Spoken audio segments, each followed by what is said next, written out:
Welcome to The Build Up, presented by the Florida Home Builders Association. Each episode, Ryan Benson and John Riddle explore the trends, technologies, policies, and people transforming the way we build in the Sunshine State. Now, here's Ryan and John. John? Ryan, how you doing? It's been a while since we talked. It has. How have you been? I think we were on like a spring hiatus, now moving into summer and hitting our next series pretty hard. But yeah, things have been good. I'm excited about actually what we've got coming up.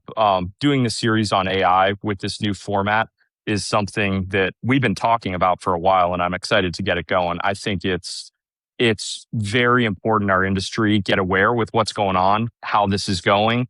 Yeah, I was just up in DC for the spring legislative conference, and I have to tell you, it's kind of interesting, Ryan. People are talking about AI. We had 1,100 delegates up there, and you hear the talk, you hear the buzz, and then there's this uncomfortable silence that always happens, right? It's because, and we'll talk with our guest today, but it seems like that there's this uncomfortable feeling like I'm not doing enough with AI, and I don't want to admit that to a builder colleague in North Carolina, right? And so you get the conversation started, and then what I was noticing, it kind of ends at, well, I use ChatGPT, and then the embarrassment kind of hits in, right? It's like, well, I only use it for email. And they say it kind of quietly under their breath, knowing it should be used for a lot more. And I'm hoping today's guest will help us with that. Yeah, I think as an industry, we're going to have to make it a habit. And that's the way that you start. And you and some other builders are a part of the groups that are doing that. I think the industry is going to go this way, and let's figure out how we can embrace it. And I'm really excited about our next guest and the first part of this series and talking about AI for our builders. Yeah, it's important. And I know those who talk to me about our podcast are looking forward to us going a little bit more deeper, not starting at an elementary level, like all of us know ChatGPT or Claude or any of the other ones, Grok out there, and really start taking it more of a higher level discussion point, especially on how our national association is trying to integrate this and moving forward with it. Absolutely. So with that, you want to talk a bit about who we've got on today? I'd be happy to. So I was in DC. I already told you that. I actually pulled Paul out of one of the caucus meetings and said, I really moved to talk with you. First, I wanted to thank him, but let me introduce. So with us today is Paul Lopez. He is the Chief Operating Officer at the National Association of Home Builders, and he oversees communications, marketing, technology, and strategic operations. He's also, Ryan, I know you know this, he's the co-host of NAHB's Housing Developments podcast with Jim Tobin, and it's always fun to listen to them chit-chat for a few moments. So I know he's very comfortable being on podcasts, and we're so much looking forward to chatting with him. So with that, we'll bring on the show, Paul Lopez. Thank you for having me. Welcome, Paul. Thanks for joining us. Thank you. So everyone's talking about AI. Doesn't matter the sector. In our industry, we're known for being the most latent to any new technology. and I think this is a huge opportunity as we see this taking over other sectors to really see how is this going to impact our industry? What are the next logical steps and timeframes, and where's it helping the most? So today we want to unpack that and see where we're going with this. So just if you could briefly introduce, what you think this means for our industry going forward, and then we can start getting into some of the details. Sure. Thank you. Look, you're absolutely right. I think there's a giant opportunity here for our industry. Most of our industry is smaller mom and pop, organizations. They have about 8 employees.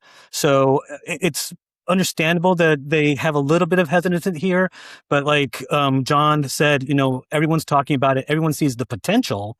The question is, how do they use it and how do they move forward with it without tripping up and, possibly ruining their business, in worst case scenarios.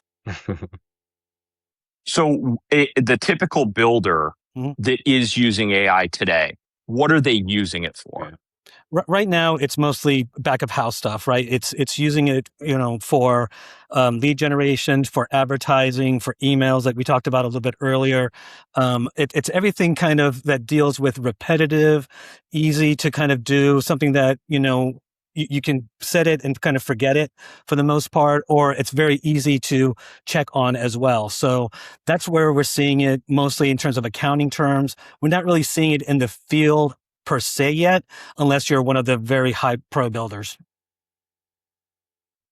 We're already starting to see where this is going. Huh. And some of the others we've been talking with do have those field applications for it, like 3D cameras, downloading information, all that. Yep. That's the next level. That- And what is the back of house specifics that builders can use today for it? Well, right now, probably the most popular AI program is Canva, right? Because that's what they're using their marketing materials for and kind of creating their advertising. And then also the next step is generating their email address. I mean, like John and you were saying earlier, most people are using Claude. Most of them are using ChatGPT on a very fundamental, level. It's not going to be until they start moving into a little bit more, industry-specific software that they'll start seeing a little bit more of the ability to do the potential that they're only seeing right now. So, again, everyone knows that it's there, but it's a question of how do they start jumping into it, because a lot of this requires some capital and then a lot of training. I mean, I think the thing that's really kind of missing right now is the training for the builders who have typically been doing the same thing for 20 odd years. They're second, third generation builder, and to try and take that leap and knowing that it'll give them an advantage is still kind of a hard leap to take. Yeah, I was going to jump on that, Paul. That's, as you see now, talking to our members and learning about what their likes or dislikes about AI or their fears are AI, like what do you hear that they are most worried about adapting AI into their everyday structure? And should they be worried about that? Well, I mean, reputation is everything, right? So, and there's still a lot of gray area. If you're using AI and something goes wrong, right? If you use it, for your planning stages, who's going to take responsibility if something goes wrong? The vast majority of it is going to be, on the reputation of the builder. And that has to be worrisome because a builder can't just get up and move over, to another state. They're a community-based, business, and their reputation is everything. So I think, what we see as kind of a slow process is really just, a means of them trying to figure out what things are before they jump into them, because if it goes wrong, it's going to go wrong pretty poorly. Yeah. I think the technology is moving so fast now. Yeah. And every day, even our experience using the large language models and trying different ones, week over week, the output is getting better. Right. So this is going to have to be a really rapid adaptation for our industry to be able to keep up. Because if you're not keeping up, like you said, generations old companies, they've been doing things a certain way. Remember when Excel took over the old budget format, that kind of thing. Right. This is moving so much faster than that. So where do you see this going in short order for those that are adopting this technology? What components of our industry are going to be, driven by this? Well, I think everyone's going to be driven by this. The question is trying to figure out where the truth lie and how to gather those nuggets that'll help your business grow. I mean, that's why, if any of you went to the International Builder Show this year, we had an entire AI, section where the vast majority of the programmings were sold out because people see the value and they see the need for this. The question is, what is working, what's going to work in the future? Like you said, things are moving pretty quickly. You can compare it almost to the Wild West, where you don't know what organization is going to be up and running, what platforms are going to be around in, 2 to 5 years. So, trying to put that capital and investing that money into, whatever platform only to see it, possibly languish or fall behind is a true concern about, amongst our industry. So it's not a question of, who's going to use it. It's how quickly and where people are going to feel comfortable, doing it first. As I said, right now, everyone's using it in the back of office. As things start moving forward, the technology gets a little bit cheaper and people start seeing the value of it, and it kind of trickles down from the big builders. You were talking about before, drones, being able to do, 360 camera work. All of that stuff is going to trickle down at some point, the same way we see it with every technology. We'll get there, and you're right, it's going to get there probably faster than any other technology before it. But I think that our members and the industry at large are still kind of seeing let's kind of wait it out a little bit before we start, putting our reputations on the line. Do you have a feel for how many of our members nationally, like on a percentage base, are using AI? Yeah, right now, again, about 20% of those that we surveyed said that they're using AI on a regular to somewhat regular basis, right? So, but again, the vast majority of that is back of house, marketing, advertising, that kind of thing.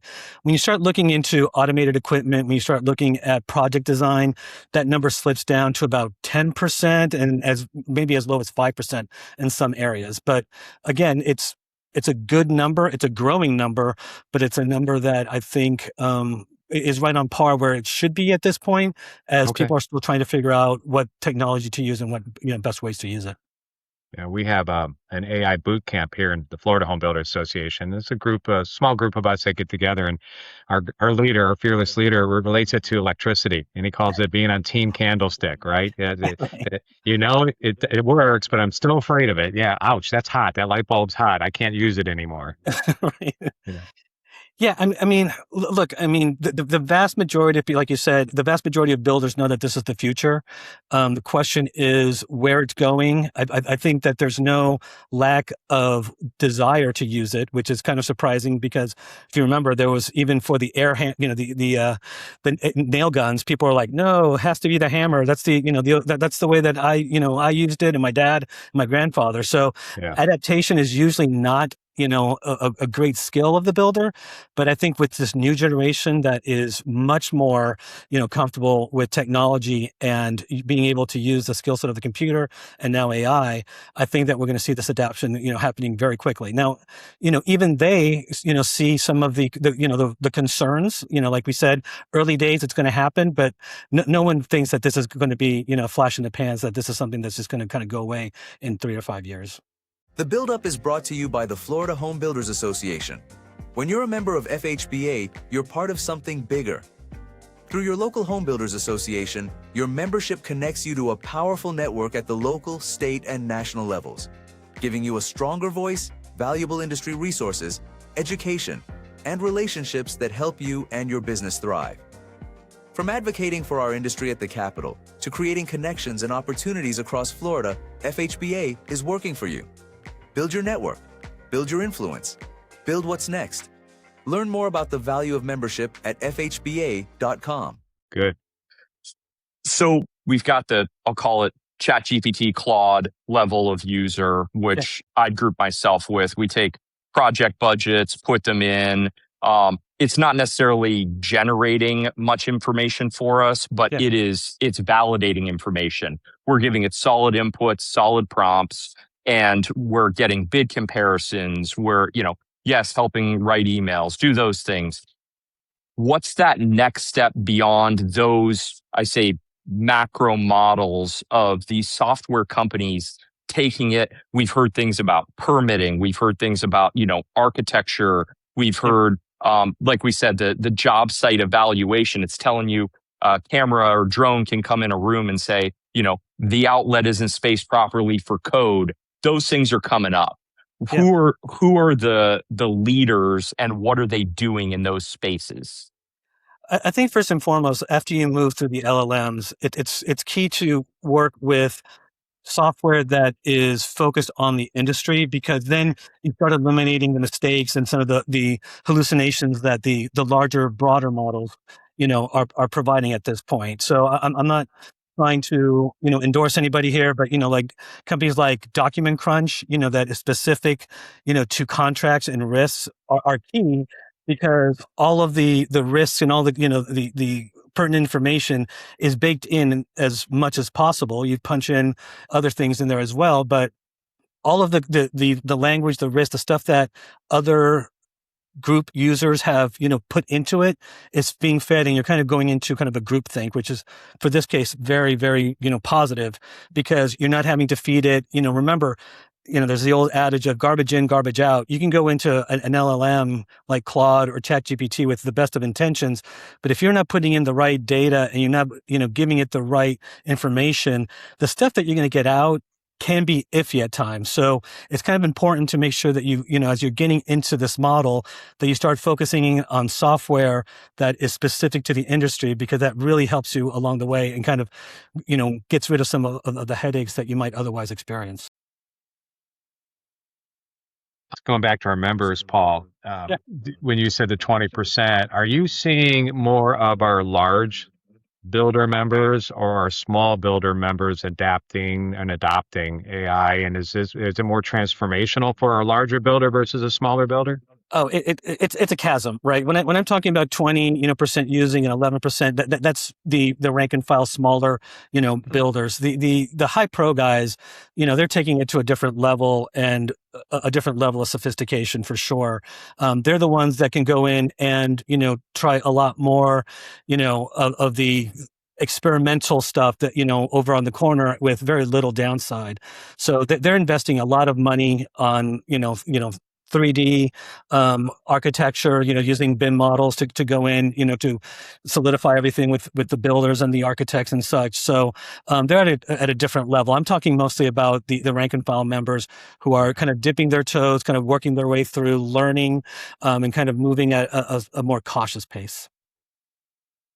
So with the large nationals, I'll call them, kind of building these models, the main softwares are going to take those concepts and distribute them to the small builders, right? Like your Procores, your Builder Trends, like those guys are going to make it available to the small guys.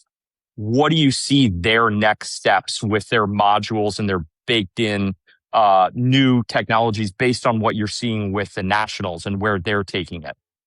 Yeah, that's a good question. I mean, right now it's fairly early days to see exactly where all of this is going, but we're already seeing a lot of the software suppliers, that used to have $100,000, $150,000 products, bringing it down into the more, $10,000, even down to the $5,000 range, where you can subscribe to a fairly sophisticated modeling system. But at the same, and this is in terms of like scheduling and job site documentation, that kind of stuff. Those are the things that are slowly, trickling down. And, every 6 months or so, there's a new version. It's cheaper, or you're, using a subscription model, which is extremely popular. And you're talking about a few hundred, to $1,000 per month, as opposed to, in the earlier days where you're talking about $5,000, $10,000, $15,000 per month. And how does that translate? So I'll bring up the dangerous topic that got a lot of people booed at commencement speeches.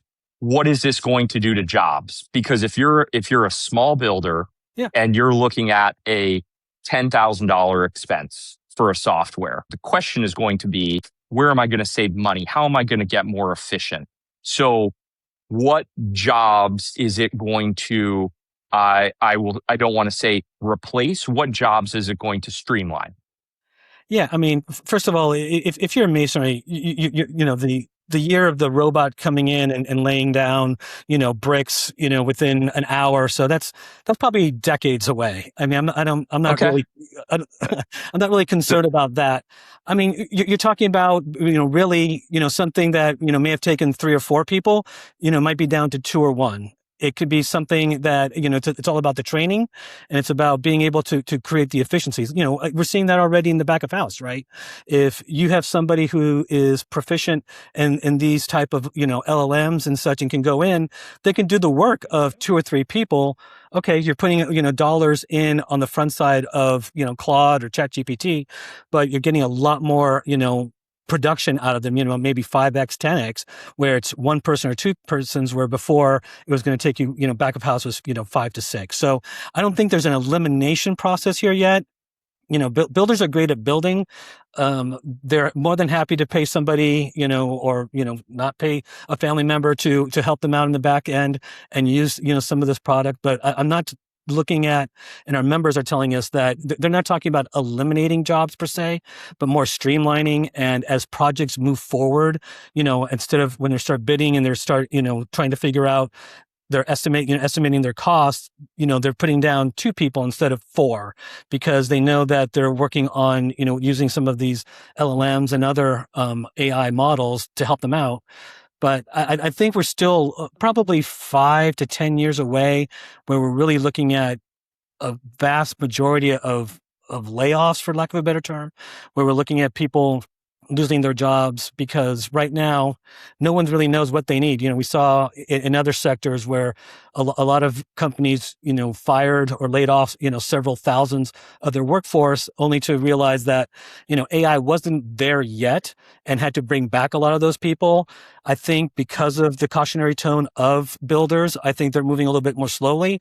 So I think we're going to kind of see that kind of move more temperamentally throughout the timeline as opposed to a giant drop off of hiring and then, seeing how things go.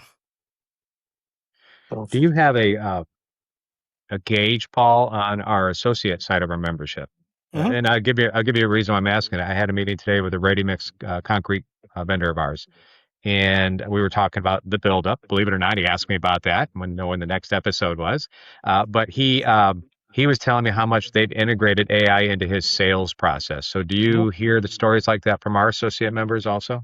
Yeah, the associates, depending on what the industry is specifically, they're used to moving a little bit faster and being able to, kind of work things on the side, experiment and play around much more than the builders do. So the associate members are moving a little bit faster, and I think it's, a little bit more frustrating to them because they'll turn around and try and, hand off something to a builder and say, hey, can you, this is what we've got. Can you play with it on your end? And the builder doesn't always know exactly what to do with it. But yeah, I think the associate members are definitely moving a little bit faster.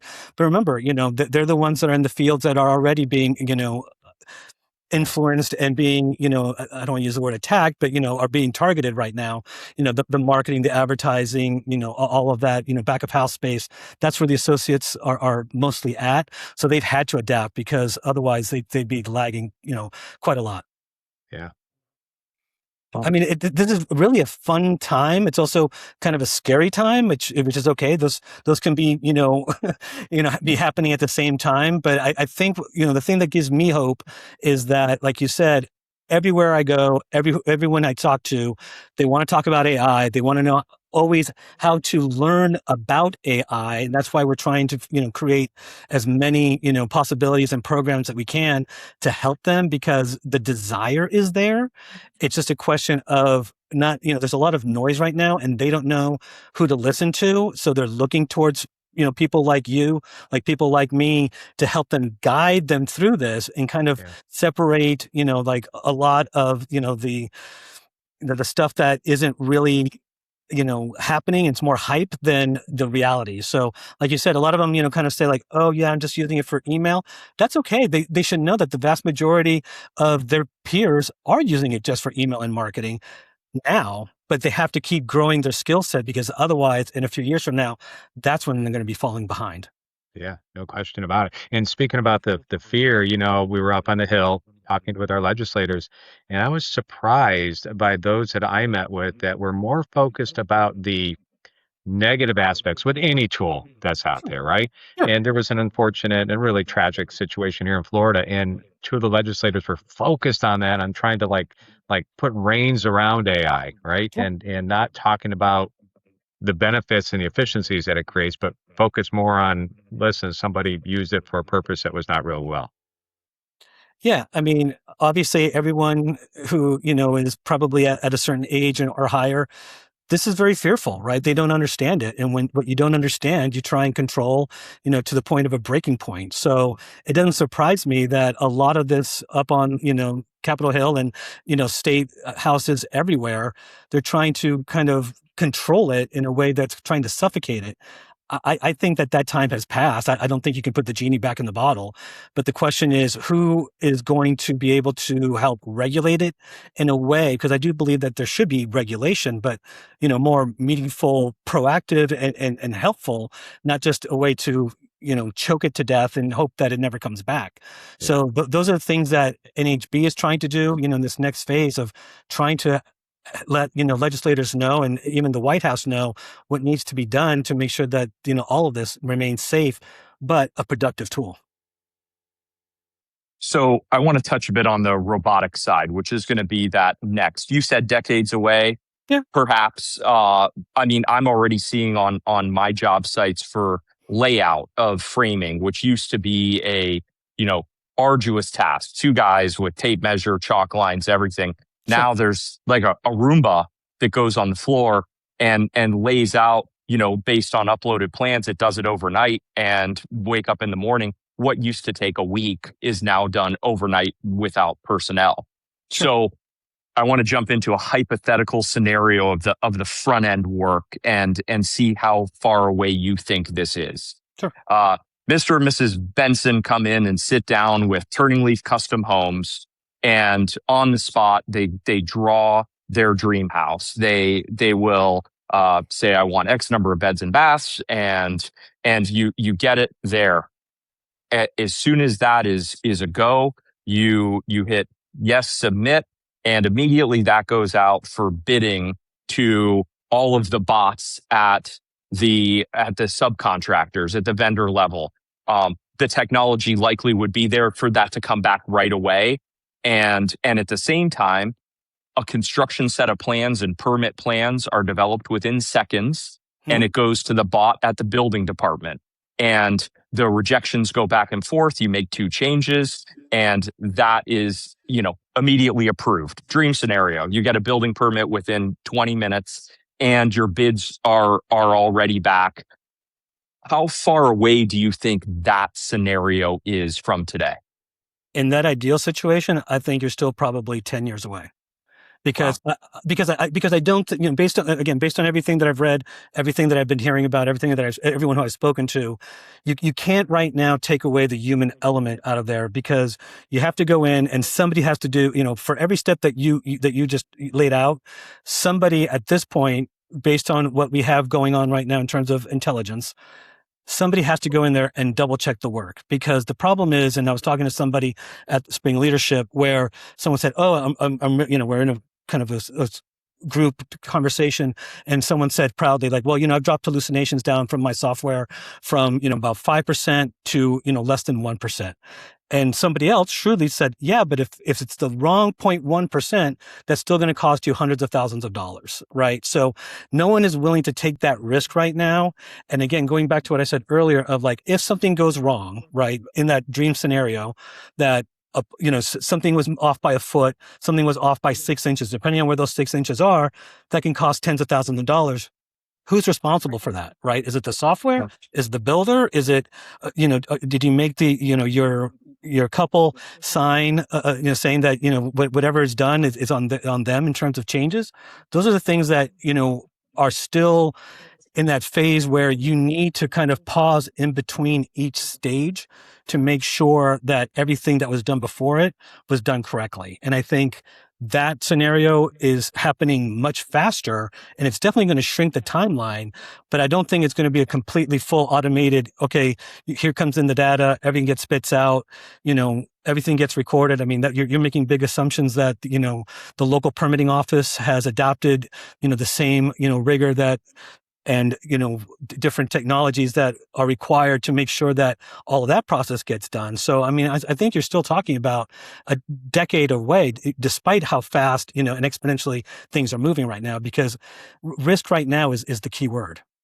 So, and actually, that's exactly where I was going. Based on what you just said, it sounds like humans are going to lean towards the insurance policies, and we're going to be the backstops for it. And if we're ranking the requirement of human intervention, then number one, we're talking about life safety. That's always going to be the most. So say in the medical professions, this will remain a very human involved environment. The next is going to be money and how much money we're talking about. And with your example of, 6 inches being a $10,000 problem, that's exactly right. So the human element is going to remain that insurance policy for the foreseeable future, because the risk has financial consequences that would go beyond what everyone's comfort is. That's right. And that goes back to it all coming back to the reputation of the builder, that if all of a sudden they're seen as problematic, doesn't matter how future looking they seem on paper, if the work on site isn't to the spec of what's needed, then everything else goes out the window. Yeah, Paul, I want to go back to Ryan's comment about a dream scenario. First, I want to congratulate Mr. and Mrs. Benson for picking an excellent builder for their new home. Absolutely, 100%. Yeah. But you made a comment, and we're talking about building officials. Do you have a gauge, or do you have an understanding of where the building officials associations are in terms of adapting AI into their process? Yeah, I think that again, they too see the writing on the wall of this is coming. My concern is that they're going to be much more defensive because they're going to see it more as, a direct attack on their jobs. But I think what we need to do is kind of coalesce and work on a standard that everyone is willing to work around. I think that would move the process much faster. But I think right now, as who we talk to, there's a lot of hesitancy and a lot of questions and a lot of concerns. And again, they're talking about, multi-million dollar in some case, projects. If, somebody has a 10,000 square foot build that they're doing someplace, up on the beach or what have you. So I get why that was Mr. and Mrs. Benson's house, right? That you're That's talking right, exactly. about the 10,000 foot beach house. Okay, That's right. yeah. Sure, let's go with that. But the reality is that there's hesitancy. There's bureaucracy. Nobody wants to stick their neck out. What's going to be the first county or city or municipality that'll go in and say, yeah, we're going to go completely all in. We're seeing that in regards to at least working tangentially. Bring it here, let's see it, and then you bring it manually, and let's compare, and see how things go. But it's still a two-step process at best right now, even in those small, areas that we're seeing, the willingness to bring that AI, like, oh yeah, we'll use this software and compare, to make sure it meets code and so on and so forth. But there's always somebody else, behind with the pieces of paper and laying it, on a desk to make sure that everything, works out. And then they do comparisons. So there's not a whole lot of timing, time and money savings yet. Right now, it's being more comfortable. We're doing a dance, right? Hey, this is where the future's going. What do you think? Let me show you this. It's more of a curiosity. Oh, this is interesting. Are you willing to talk more about this in the future? Sure. All that stuff. Those are the things that are happening in the back rooms right now. But as far as I know, that's still a slow moving process. And I think it's going to continue that way for the next couple of years. Do you see that being driven by our national association, or is that something state, or is that even drilled down to the local HBA level about creating those conversations with the building officials? All of the above. I know that NHB is working on this now, trying to create, basically toolkits and talking points and seeing what resonates in their meetings when they go talk to code officials and other, folks around the country, and try and set up a game plan to make sure that everyone feels comfortable. We're not trying to gain anything out of this. We're trying to partner up, and work as efficiently as possible with, the code officials and everybody else in terms of permitting, so that we can work together and partner and make sure that it's a win-win scenario for both sides. Right now, as far as I know, most places are lacking housing supply. Everybody knows that they're, needing more housing. So what's the best way and that we can do this is to lower regulatory costs. And that usually means by making it a more efficient process as you start the process from square one. Yeah, it was reported at our meetings, but over $130,000 of every new home is regulatory costs. On average, that's right. On average, yeah. Wow. Yeah, that side's going to need some work. But like you said, the reluctance of the building officials to do it. Some are embracing it. Several we're working with are actually piloting some softwares in the background to be able to do the preliminary reviews. I think a lot are private providers, which they also view as a threat, are really advancing this as well because that's how they make money. Okay. So I think it's going to be a very interesting time in our industry. Your timelines were a little longer than what I anticipated, based on what I'm seeing, but it's going to be the adaptation of what's out there more than the technology being available. Is that Yeah, absolutely. And again, I'm kind of giving you broad, national kind of average. And, of course, there are going to be some areas that will move much faster, right? And that's fine. And hopefully we'll learn from them. I'm just talking about in terms of it being a even somewhat normal scenario.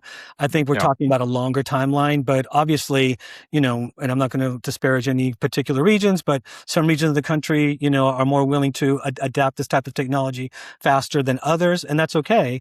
They'll learn from each other, but I was just giving you kind of more of a broader national basis. Sure. Interesting. So can I go to some lighter stuff, John? Is that all right? As we start to work on our close? I think Paul's ready for the lighter stuff. Yeah. I can talk about this all day. I mean, we're doing some cool stuff even in NHB. What are you doing there? Yeah. Wait, Brian. Before I want to hear that. Yeah, the cool stuff at NAHB. Yeah, what's going on? Well, and I think, John, you heard me when I was reporting this, for the Florida caucus, that we're doing a lot of good stuff internally with AI. Our econ team, our codes team, we're doing some really fun stuff there, making sure that the information that we were pumping out. I think we've already increased production by threefold, and it's only going up.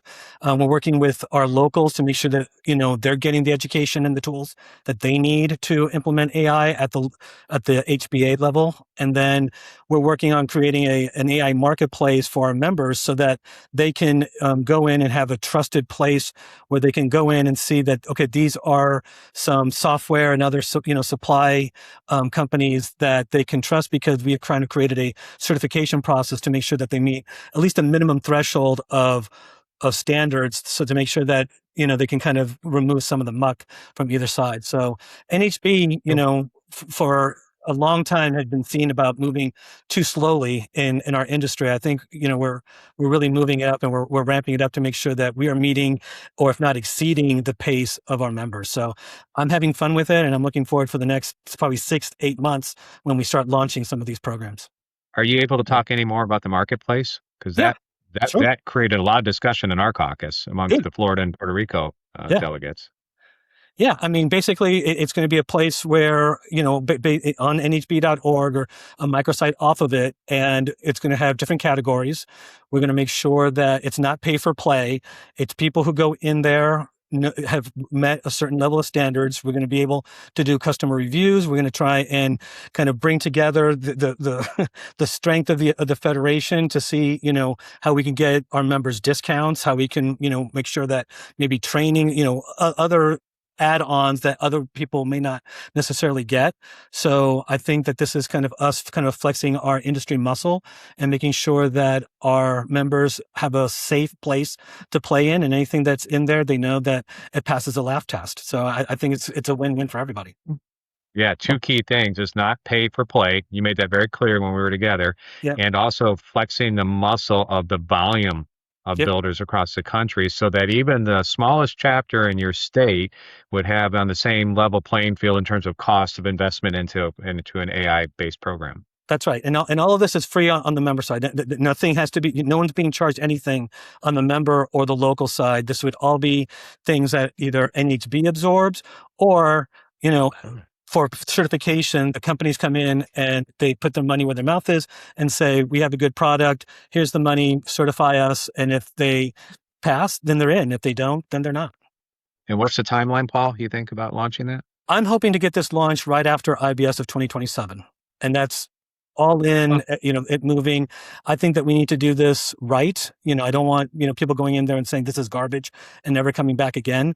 So I'm really hoping to move at a good pace, but at the same time, make sure that we do it correctly. And when it launches, it launches well, and we launch it proudly. Yeah, I think you just sold out that session at IBS for 27 right now. I think you're going to have people signing up pre-registration to be in that one. Yeah, I hope so. Well, and the sign of that too is just how many people, attended the seminars on it. It is what everyone's talking about. Everyone wants to make sure, that they at least know what's going on or get a feel for what's going on. But you can tell by the subscription to those discussions and panels that it's something that's on everyone's mind in every industry. Yeah, I'm very bullish about it, especially for our industry. I've never seen so much excitement over, one piece of technology that everyone is, kind of coalescing around. The question is, what's going to survive and what's the timeline before people start feeling that, okay, I've missed the boat and I kind of have to not give up, but kind of make sure that, they're just stay competitive in a different way. Well, do you think it's bigger than the internet, the advent of the internet? I think there's potential there. Yeah. But again, it's early days. The question is, what do we do with it? I worry about a lot about the pollution. It's only good with the information that we put in there. Hallucination still is a concern. But like you said, this happens with every new product, every new technology. Yep. This happens. And there's going to be naysayers that say this is, the end of X, the end of Y. That's not going to happen here. It's there. It's only going to get bigger. The question is, what's the few pain points that we have to hit before we get to the other side, and then we really see the advantages of what we're just starting to see right now. Okay. Paul, Ryan just aged us because I know there are some of our listeners that have no idea there was a pre-internet world. Yeah, it's true. It's true.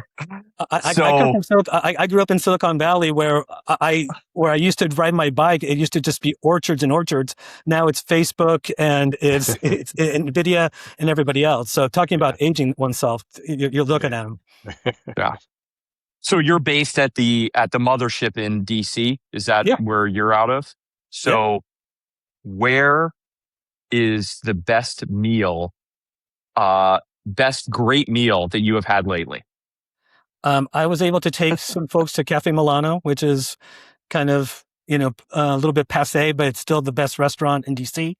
I think it's fantastic. It has great food and a great wine list. So I definitely recommend Cafe Milano. And it's a great place to, look around and see who else is, because most of the time there's somebody famous sitting right next to you and you don't even know it.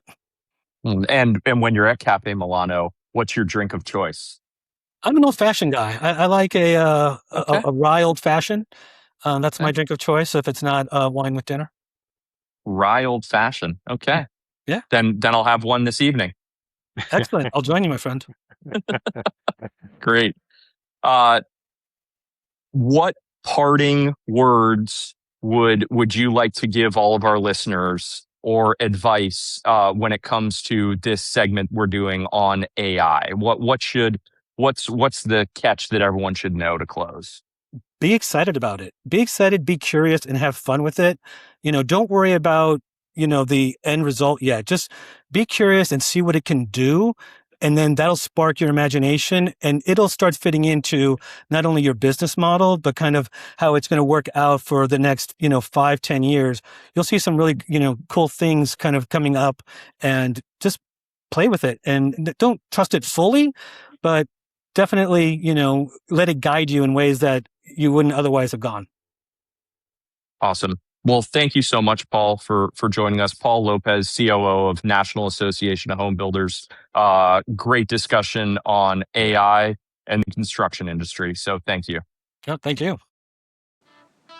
Thanks for joining us for this episode of The Build-Up, presented by the Florida Home Builders Association. If you've enjoyed today's conversation, subscribe, leave us a review, and share this podcast with your colleagues and friends in the industry. Be sure to follow us on Instagram @TheBuildUpLive to keep up with the latest episodes, clips, and conversations. To learn more about the FHBA, including upcoming events, advocacy efforts, and member resources, visit fhba.com.